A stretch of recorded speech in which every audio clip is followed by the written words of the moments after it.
बड़ी खबर यह कि मुरादाबाद में घर में सामूहिक नमाज पर केस दर्ज करने पर बड़ी खबर है।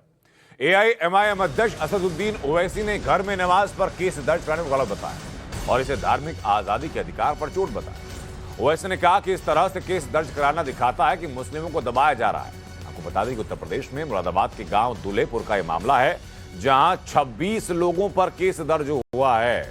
शिकायतकर्ता के मुताबिक गांव में किसी भी तरह की नमाज ना करने को लेकर पहले समझौता हुआ था, लेकिन आरोपियों ने बात नहीं मानी और सामूहिक रूप से नमाज पढ़ी, जिसके बाद गांव में यह विवाद हुआ है।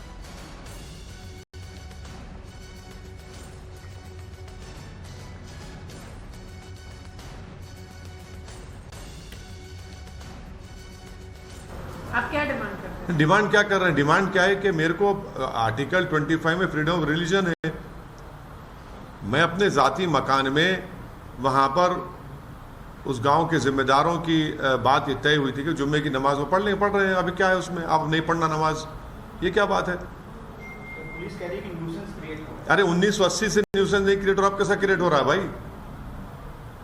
क्या कोई मुसलमान किसी और समुदाय के बारे में कह रहा है कि भाई उनका वर्शिप नहीं होना चाहिए, उनकी इबादत नहीं होना चाहिए? तो आप क्यों कर रहे हैं ये?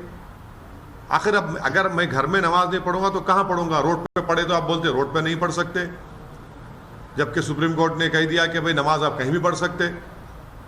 मस्जिद आपके लिए एसेंशियल फीचर नहीं है, सुप्रीम कोर्ट ने कह दिया। अब हम घर में पढ़ रहे हैं तो उस पर एतराज क्या? यानी आप तो चारों तरफ से आप हमको दवा देना चाह रहे हैं। उस मामले पर मुरादाबाद के एसपी ग्रामीण का क्या कहना है, सुनवाते हैं आपको। 24 अगस्त को इस छजलेट थाने में एक बड़ी संख्या में लोग नमाज पढ़ने के लिए एकत्रित हुए। जहां मस्जिद नहीं थी, 2 मकान थे, एक तो वाहिद का मकान, एक मुस्तकीन का मकान, वहाँ एकत्रित हुए और इन पे शिकायत मिलने पर इनके खिलाफ, दोनों के खिलाफ मुकदमा दर्ज हुआ है और गिरफ्तारी के प्रयास किए जा रहे हैं। दोनों गाँव से फरार हैं और अभी विवेचना प्रचलित है।